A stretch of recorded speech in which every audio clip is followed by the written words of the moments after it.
Trump ha anunciado que ofrece a todos los funcionarios federales la posibilidad de retirarse y si un 5-10% de ellos acepta esta oferta, se ahorrarían más de 100.000 millones de dólares.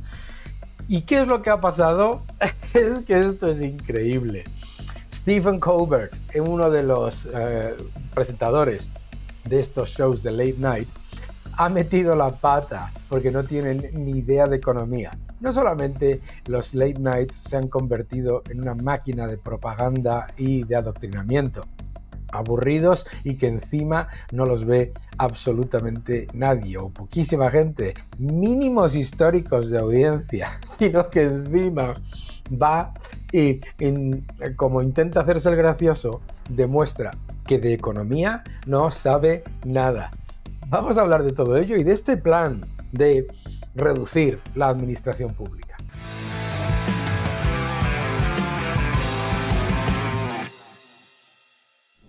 Hola a todos y bienvenidos a mi canal. Muchísimas gracias por suscribiros, gracias por dejar vuestros comentarios y muchas gracias por darle un me gusta a este vídeo. Trump ha hecho un anuncio histórico. Ha ofrecido a todos los funcionarios federales, más de 2 millones de personas, les ha ofrecido la posibilidad de que se retiren voluntariamente y les dará 8 meses de sueldo más los beneficios. La idea, por supuesto, es eliminar puestos burocráticos en la administración y si se llevase a cabo este plan tal y como se ha diseñado y un 5-10% de la fuerza laboral en funcionarios de lo que es el Estado federal dijese que aceptaba, pues se ahorrarían más de 100.000 millones de dólares. Recordemos que la administración Biden ha multiplicado el empleo público y que en los últimos meses, desde el año 2022, el aumento de empleo público en Estados Unidos era de 50.000 personas de media mensualmente. Por eso, la propuesta de Trump es histórica, un enorme potencial de reducción de gasto y además una oferta que permite a esas personas buscarse otro trabajo en el sector privado, que es donde podrán conseguir todo su potencial. Ahora, lo malo que tiene cuando uno ve la televisión norteamericana es que se encuentra estas cosas, ¿no?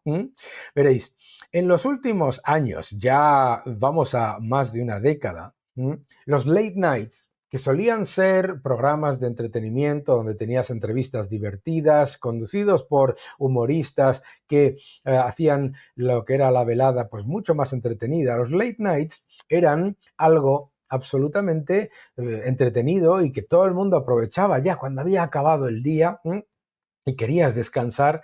Te reías, lo pasabas bien, Johnny Carson, Jay Leno, bueno, pues todos lo habéis visto, ¿no? ¿Qué es lo que ha pasado en las últimas décadas? Con la llegada de Jimmy Kimmel, que es un activista todo el día hablando de política y todo el día, por supuesto, hablando de política desde el lado demócrata, Stephen Colbert, lo mismo, que no tiene ninguna gracia, desafortunadamente, y encima están todo el día haciendo activismo político a favor de la izquierda, etcétera. ¿Qué es lo que ha pasado? Los ratings de estos late nights se han desplomado totalmente. ¿Quién recuerda ahora cuando competían Jay Leno, David Letterman, Conan O'Brien? ¿Quién recuerda aquellas audiencias, ¿no?, de Johnny Carson? Ahora estamos hablando de audiencias que harían sonrojar a un programa de televisión europeo en algunos casos. Una cosa total, un destrozo total. Bueno, pues resulta que ante la noticia de que Trump ha ofrecido esta posibilidad de reducir la administración rápidamente con un retiro que me parece perfectamente aceptable, resulta que Stephen Colbert ha decidido explicarnos, darnos una lección de economía. Bueno, perdón. No Stephen Colbert, sino su equipo de decenas de guionistas se ha reunido, no os lo perdáis por favor, para hacer el siguiente comentario sobre la propuesta de Trump. Adelante, vamos a verlo. Something didn't get worse. You're the snake. Of course, the grand freeze is just one of the confusing and chaotic things that Trump attempted in the last week. Last night, the Trump administration popped off an email to 2 million federal employees offering incentives to federal workers to quit their jobs. Is there any chance I'm a federal worker? Did you check? Can you check? Go check. No. Le pagan decenas de millones de dólares, efectivamente no es un funcionario federal, le pagan decenas de millones de dólares por aburrir soberanamente a la audiencia y reducir la audiencia de los late nights y hacer activismo político. Desde luego funcionario no es, porque probablemente que en Estados Unidos, si se les puede despedir, le habrían despedido. It's unclear what the offer was because the email issued a lot of vague threats about rescinding work from home and relocating federal offices and then transitioned to outright threats like this. Es que es alucinante. El tío tiene la cara de decir que le parece mal que se le diga a los funcionarios federales que no van a la oficina, que están en su casa, que tienen que ir a la oficina. ¿Por qué? Porque fíjate qué curioso, Resulta que la administración Biden te aumenta el empleo público en 50.000 trabajadores todos los meses, luego resulta que una gran parte trabajan desde casa y resulta que el gasto va subiendo y hay que contratar más porque como están trabajando desde casa, pues muchos de ellos no están atendiendo a los ciudadanos en los lugares de trabajo. Fascinante esto, ¿verdad? Le molesta mucho a Stephen Colbert. Stephen Colbert, por otro lado, que llega todos los días, se maquilla, le dan el guión, lo estudia, hace una serie de repeticiones para ver que ha quedado bien, etcétera, etcétera. Luego llega a la audiencia, pim, pum, pam, decenas de millones de dólares. 38, si no me equivoco. This one. At this time, we cannot give you full assurance regarding the certainty of your position or agency, but should your position be eliminated, you will be treated with dignity. ¿Dónde está el chiste? Yo entiendo que uno va allí al estudio y tiene que reírse porque le sacan el cartelito que dice laugh y clap, ¿no? Ahora, por favor, ¿dónde está el chiste? Okay, that doesn't sound like an employer, that sounds like a funeral director. No, ¿sabes a qué suena? A un empleador como él.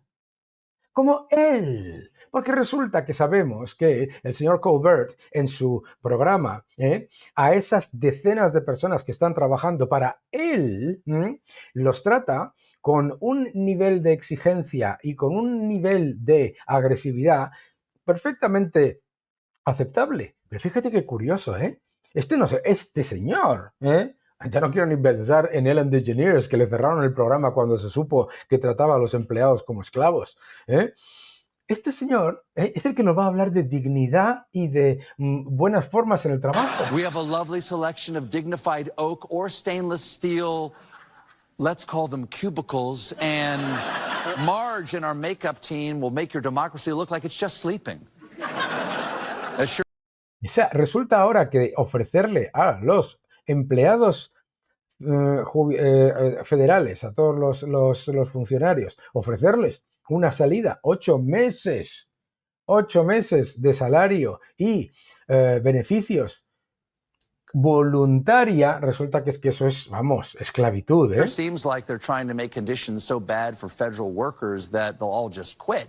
And the Federal Employees Union is not cool with that. The union president said, "It is clear that the Trump administration's goal is to turn the federal government into a toxic environment where workers cannot stay even if they want to." Yes, it's the Dutch oven theory of employment. Yes, technically you're welcome to stay in the bed, but you may not like it when President Trump lifts up those covers. Experts say even a fraction of the workforce accepting buyouts could send shockwaves through the economy and trigger widespread disruptions throughout society as a whole, triggering wide-ranging and as yet unknowable implications.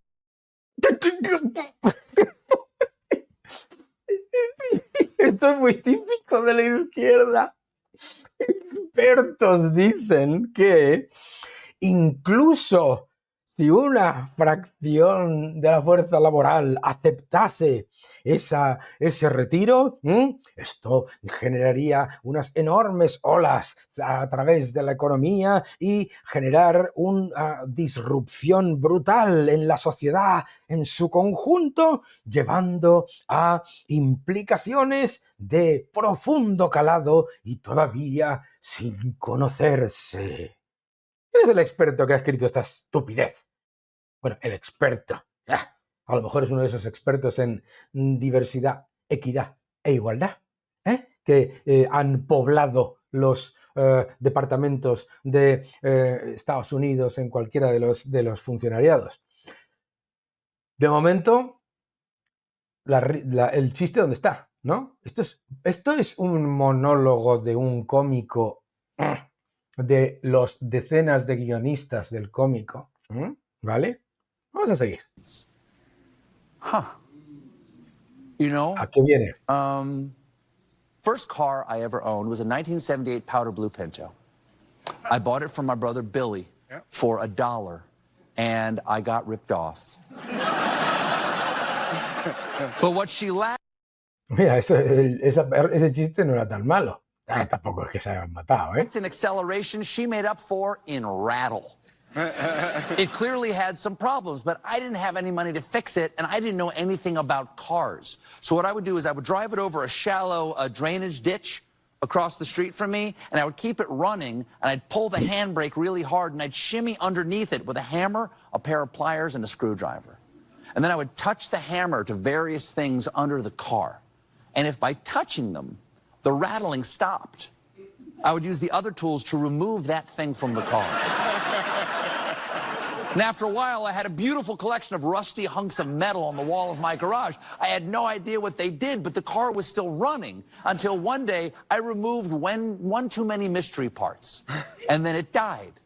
So I left it on the street, where it was eventually towed away to an area of Chicago you don't want to know about, called Lower Wacker Drive. Now, I'm not saying the American government doesn't have problems. It clearly does. What I'm saying is, if we just let Trump start firing people and cutting programs without knowing who any of them are or what any of them do, sooner or later, America's going to get lower wackered. We'll be right back with Will. Take that, Trump. Por favor.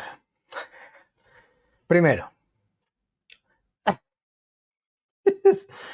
¿Quién es el que se le ha ocurrido el ejemplo? ¿Quién es el que se le ha ocurrido el ejemplo? Stephen, ¿quién es el que se le ha ocurrido de tus decenas de guionistas el ejemplo de que tú tenías un coche que le compraste a tu hermano, el coche hacía mucho ruido y vibraba mucho, y que entonces pues tú ibas sacando partes del coche hasta que dejaba de vibrar, y un día resultó que habías sacado demasiadas partes que creías que eran innecesarias, el coche no funcionaba, ¿vale? Y dice, número uno, que obviamente el gobierno federal tiene grandes problemas. Qué curioso. Número dos, vamos a ver. Si tú le estás diciendo a los funcionarios que les estás ofreciendo un retiro voluntario, ¿de acuerdo? No es el equivalente a quitar cosas de un coche, elementos clave para que funcione, para que ande el motor, cualquiera de las partes que este señor, de manera tan irresponsable y tan claramente poco informada, quitaba de su vehículo. El ejemplo, mi querido Stephen, es otro. El ejemplo es, tú tienes un coche. Te has comprado un coche, le has comprado un coche a tu hermano, como decía él en el ejemplo. Resulta que con el coche viene toda una cantidad de pesos muertos que hacen que el coche vaya más lento, que hacen que el coche vibre más, que hacen que el coche funcione peor y además gaste más gasolina. Entonces, cuando miras el coche, no te dedicas a quitar las partes del motor o las partes de abajo del coche, que son las que ayudan al coche a funcionar. ¿Cuáles son esas partes? El sector privado del que vive el sector público. ¿Qué es lo que harías ante el hecho de comprarle a tu hermano un vehículo que, cargado de pesos muertos en el maletero y en los asientos de los pasajeros, resulta que ese vehículo cada vez anda más lento, cada vez vibra más y cada vez consume más gasolina? ¿Quitarías el peso muerto? Sí, mi querido Stephen. Dos cosas. Tienes que empezar a hacer chistes. Tienes que empezar a hacer humor, que ya va tocando después de más de una década y centenares de millones de dólares cobrados.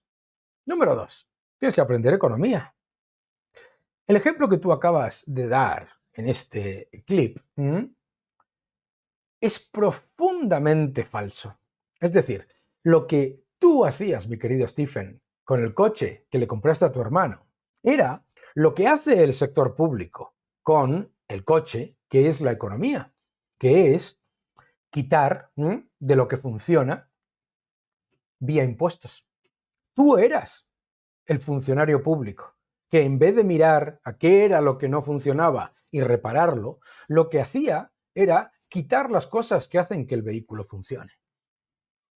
Esta visión de que la economía, si no tiene una cantidad brutal de funcionarios, no va a funcionar. Entiendo que la defienda pues una persona que tiene un trabajo público y pretende mantenerlo. Tampoco lo entiendo, porque la inmensa mayoría de los trabajadores públicos, que son personas responsables, son los primeros que están alarmados cuando se dispara la burocracia y aumentan un montón y empiezan a aparecer jefes que ninguno de ellos ha hecho oposición, etcétera, etcétera, etcétera. Sin embargo, este ejemplo te lo está dando un multimillonario que, cuando se han desplomado los ratings, la audiencia de su programa, ha llevado a cabo una eliminación de costes absolutamente lógica. Ha mantenido su gigantesco salario, creo que anda por los 30 millones de dólares, 30, 38, no estoy seguro, ha mantenido su salario, ¿de acuerdo? Y, muy socialista él, ha reducido costes con todo lo demás. Con las decenas de guionistas que tiene haciéndole los chistes que luego no le hacen gracia a nadie, con los decenas de personas que trabajan en su productora. Curioso, ¿no? Claro, el señor Colbert tiene que criticar cualquier cosa que proponga Trump en cualquier momento. Y para ello te pone la opinión del sindicato de funcionarios. Claro. Y la opinión de un experto que dice, supuesto experto, habrá que ver quién es, porque curiosamente, eso sí, como buen periodista y cómico, no dice quién es, que dice semejante tontería. Pero vuelvo a repetir, es que el ejemplo es fantástico. Es decir, él considera en ese ejemplo que el coche y el motor, la economía, es el sector público. Y que quitar cosas del motor, quitar cosas del engranaje, quitar cosas de la maquinaria, es poner en peligro al motor y al coche. Pero se equivoca. Lo que es una evidencia es que el vehículo, el coche, lo que mueve la economía, es el sector privado. El motor es el sector privado, son las familias, son las empresas, ¿de acuerdo? Y que lo que sobra es el peso muerto que cada vez nos dicen que tiene que ser mayor.